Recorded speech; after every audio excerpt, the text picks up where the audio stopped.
Nous avons reçu il y a quelques jours le président de la Société d'exploitation des ports de Monaco pour parler de l'activité nautique qui redémarre doucement. Nous étions lundi soir avec un broker, un courtier dans le domaine du yachting qui nous a expliqué que les ventes et locations de yachts n'avaient pas trop subi la crise. Aujourd'hui, nous voulions avoir le point de vue du directeur du Yacht Club de Monaco. Bonsoir Bernard d'Alessandri, comment allez-vous? Bonsoir, bien, merci.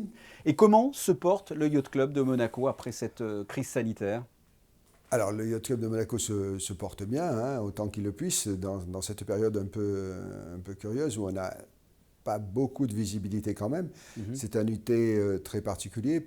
On n'a jamais vécu un été de cette manière-là. Très peu de clientèle étrangère, très peu de fréquentation étrangère, pas énormément de mouvement. Je trouve que le mouvement des bateaux est quand même assez limité. Et les summer camps, par contre, fonctionnent plutôt mieux que d'habitude. Oui, c'est ça, Avec, la vie continue avec des activités. Qu'est-ce que le summer camp? C'est une formation de navigation pour les enfants, c'est ça? Exactement, c'est un apprentissage avec un concept qui est jouer avec l'eau, dans l'eau et sur l'eau. Et là, c'est un carton plein, il y a beaucoup de demandes? Ah, il y a énormément de demandes, peut-être plus que d'habitude d'ailleurs. 70% à peu près, entre 50 et 70% des enfants qui suivent les summer camps sont des enfants de membres. Mhm. Ensuite, on a des résidents, très peu de gens de l'extérieur, contrairement aux autres années.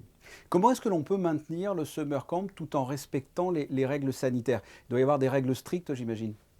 Alors, il y a des règles très strictes de distanciation, notamment. Mhm. Après, quand les enfants sont sur les bateaux eux-mêmes, là, la distanciation se fait automatiquement et ça ne pose pas trop de problèmes. Les membres sont présents au rendez-vous? Effectivement, les membres sont présents au rendez-vous avec une toute légère baisse de fréquentation quand même, entre 25 et 20-25% de fréquentation en moins. C'est Mais certainement dû à la clientèle, les membres étrangers hors communauté européenne qui ont du mal forcément à venir exactement, ici. ouais, exactement. On n'a pas de clientèle américaine, par exemple, très peu de clientèle anglo-saxonne. Alors on va voir le mois d'août aussi, habituellement, il y a un départ des résidents monégasques qui vont vers d'autres destinations et puis qui sont remplacés par des gens qui arrivent. Alors on va voir cette année si on a des bateaux qui arrivent, si on a des étrangers qui viennent faire un séjour en principauté ou pas. Et l'annulation du Monaco Yacht Show en septembre, c'est un coup dur pour le Yacht Club, c'est un coup de massue ou pas? Ah, évidemment, c'est un coup dur, mais ce n'est pas un coup dur uniquement pour le Yacht Club, c'est un coup dur pour toute la principauté, à Bien mon sûr. sens, et pour l'ensemble de l'industrie. Le Monaco Yacht Show est un des grands salons aujourd'hui dans le monde, hein. Il se positionne dans les premiers salons, et le fait d'annuler un événement comme ça a certainement un impact. Un impact pour l'industrie, un impact pour Monaco, et bien évidemment pour le Yacht Club aussi.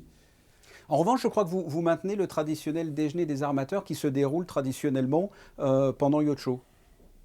Exactement. Alors on a voulu marquer le fait que même s'il n'y avait pas le Monaco Yacht Show, il était important qu'il y ait un dîner de reprise. Un petit peu, habituellement c'est au moment où les bateaux rentrent des Baléares ou de Sardaigne ou des différents endroits, et on regroupe les propriétaires à ce moment-là pour que quand même Monaco reste leader dans le domaine du yachting et reste la capitale du yachting, notre concept que nous avons mis en place depuis quelques années maintenant. Pour rappel, ce déjeuner regroupe une quarantaine habituellement d'armateurs, ce qui représente, si l'on met bout à bout toutes les unités, 3 km linéaires de bateaux.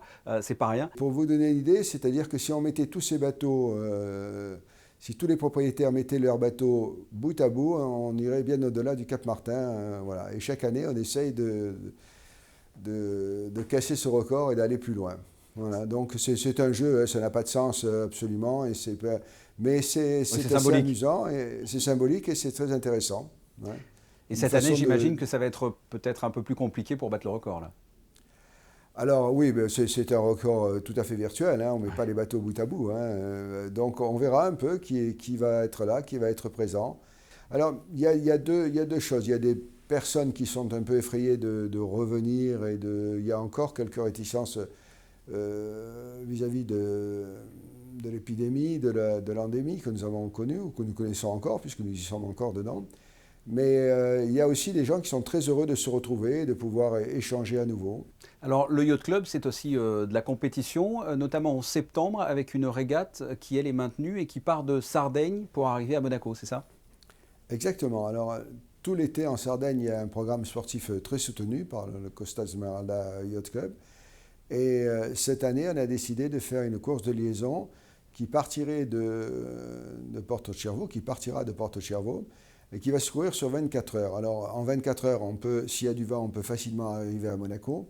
Mais quelle que soit la distance et quel que soit le vent, au bout de 24 heures, on va établir un classement. Donc, soit les bateaux seront arrivés, ils auront franchi la ligne d'arrivée, soit on prendra 24 heures exactement après leur départ, on prendra leur position et ce sera le bateau qui sera le plus proche de Monaco qui sera le vainqueur.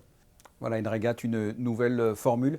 C'est ce que l'on pouvait dire concernant les activités du Yacht Club de Monaco. Merci Bernard d'Alessandri. Ben, merci à tous et puis je vous souhaite un bon été puisqu'on est quand même encore en plein été.